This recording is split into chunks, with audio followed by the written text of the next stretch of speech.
I'm Tony Catherall. Today I'm joined by a man who's been playing tennis for over 50 years. He was the partner of the late, great Lew Hoad.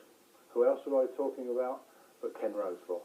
Hello Ken, nice to have you with us. Yeah, good. Thanks, nice to be here. Is this your first visit to Spain? Well, I have visited other areas of Spain, mainly Barcelona in my tennis playing days. That's where I was more often, but basically it's the first time in this part of the country. Ken, Lew and yourself, tell us how it all began. Well, it is quite a long time ago, but yes, well, Lew and I are both from Sydney, and I grew up in an area just in the southern suburbs of Rockdale, and Lew was in another area called Glebe, and we had heard of each other as young junior boy tennis players, and we had the chance to kind of meet and play against each other in 1946 when the American Davis Cup team came to Australia and won the Davis Cup in December of that year, and Jack Kramer and Ted Schroeder played some exhibition matches against some of the Australian players, and Lew and I first met when we played one of our matches when we were 12-year-olds at Rockdale. So from then on we were kind of well, most times we were partners, and a lot of times we were opponents. Picture there on the screen. How old would you have been there? About 19, 18? I'd say Lew was about 19, 20 there. Yeah, obviously you're a very similar age, of course. Yep. Yeah. And okay, so yeah, go on then.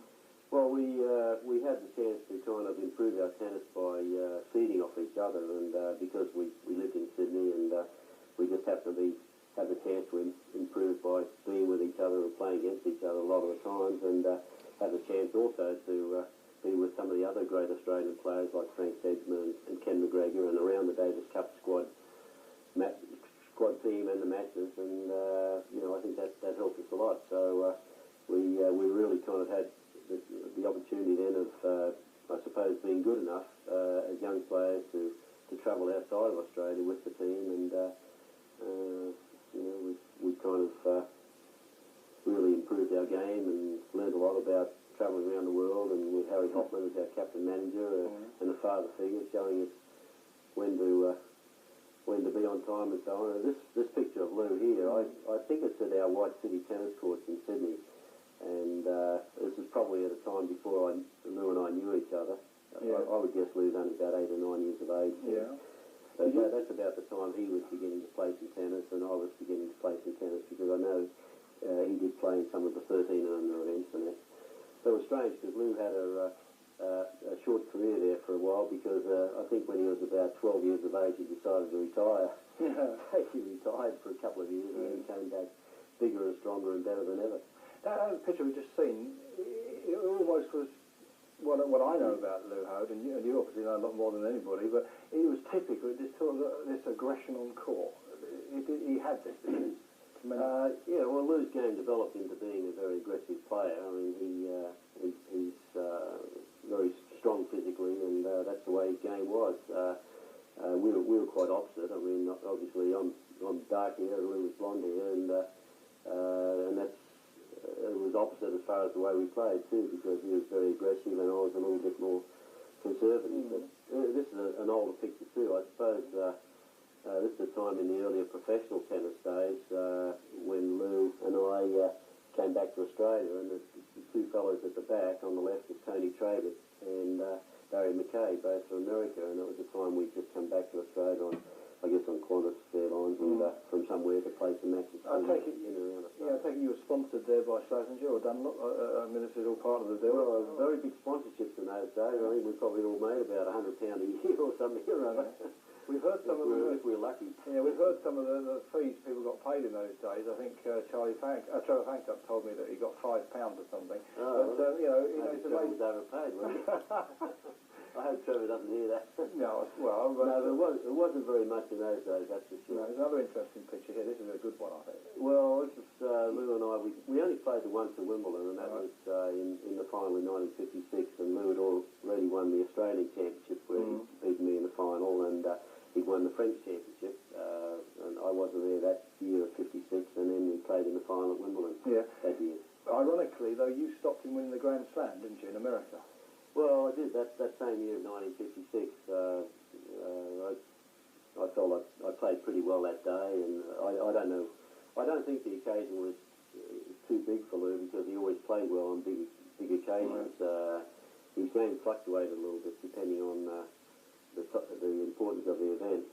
This is another picture of us together after our 1953 Davis Cup win in Melbourne. So that was our first Davis Cup match together, and Lew just proved what a great player he was in those days by winning 2 singles, and I was lucky enough to win the last match. But we had some good Davis Cup matches and experiences.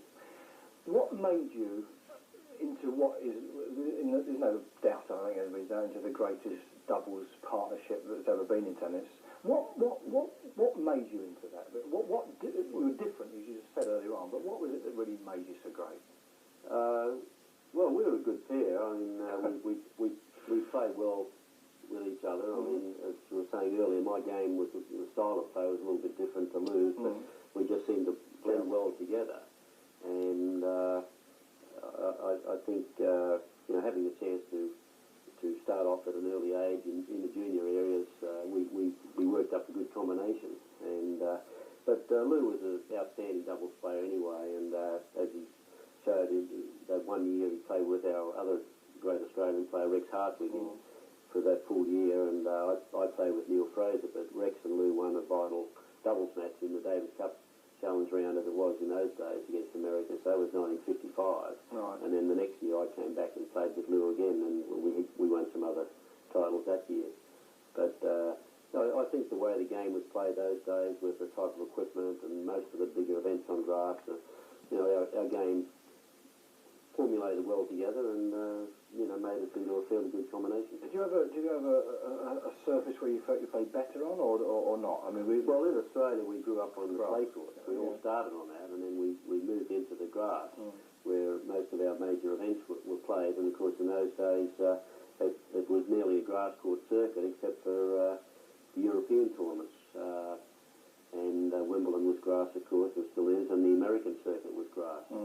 So most of the Australians, planned their style of play to grass court tennis. Well, most of us played pretty well on the clay courts too. I mean, Lew won the French, and I won the French, and the other Tony Roach won the championships on the clay courts. So we were able to play different styles to our best abilities on whatever surface we played on. These days, it's a little bit different, and certainly with the lack of grass court events, which I think is disappointing. Yeah.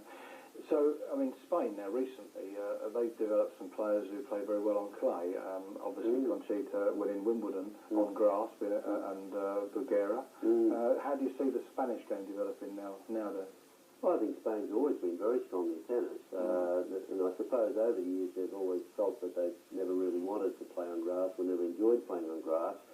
And I've been able to witness a couple of the Davis Cup matches that the Spanish team have played in Australia. It's been quite often that the fellas in the team have been a little bit down with the idea of playing on grass. But these days it is different, and I think it's good that the Spanish players have shown that they can play on grass, even though Wimbledon was really the only major grass court event. So it was very good for Spanish tennis, and it shows them individually that their style of play and that can be good on grass as well as other surfaces. Yeah, going back to yourself and Lew again, a question maybe a lot of viewers might want to know is there any sort of codes or any sort of signals, I mean, you gave, or how it was that the case or not? No, not so much in those days. I don't know, we just worked well together as a team, and only on some odd occasions we kind of have a little talk about things or communicate with each other. But it seems like that there's these days, the way the game is played, especially in doubles, there's a lot more communication with the players as far as signals and talking and that. So I don't know. I think in those early days the idea was that tennis, you just there was no stopping. It was just continuous, and